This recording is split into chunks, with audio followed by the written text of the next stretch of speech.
considerate che ci sono le regioni del nord che sono in difficoltà, sono l'Emilia Romagna, la Lombardia, il Veneto, il Piemonte, quindi se ci fosse da trasportare qualcuno al di fuori di queste regioni diventa complicato, lungo con l'ambulanza, e quindi si è posto il problema dell'elitrasporto.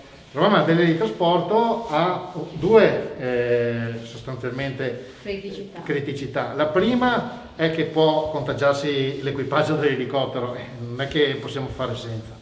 E la seconda è quella che per evitare il contagio ci sono queste barelle biocontenitive, cioè che trattengono eventuali virus all'interno di questa, come dire, tenda che è sopra la barella. Adesso uso dei termini, non sono medico, mi sono portate pazienza, e siccome per alimentare questa barella c'è un marchingegno, bisogna verificare che il marchingegno non vada a creare disturbi all'elettronica dell'elicottero, perché questo sarebbe molto grave.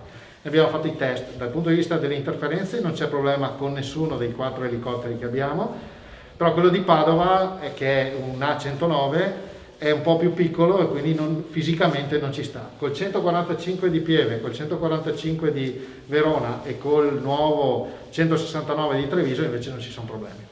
Ottimo. Per quanto riguarda invece gli ex medici e infermieri che potrebbero essere chiamati nel caso di riapertura di questi ospedali, che risposta c'è stata finora?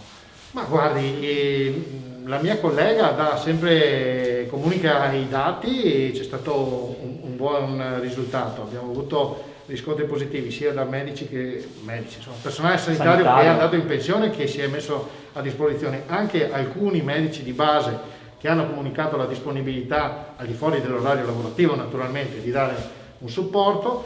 Abbiamo, sapete, le procedure ci semplificano la vita, quindi abbiamo velocizzato le assunzioni di nuovi medici. Insomma, abbiamo già consolidato più di 1000 sanitari in ingresso che sono già operativi e stiamo lavorando per averne altri.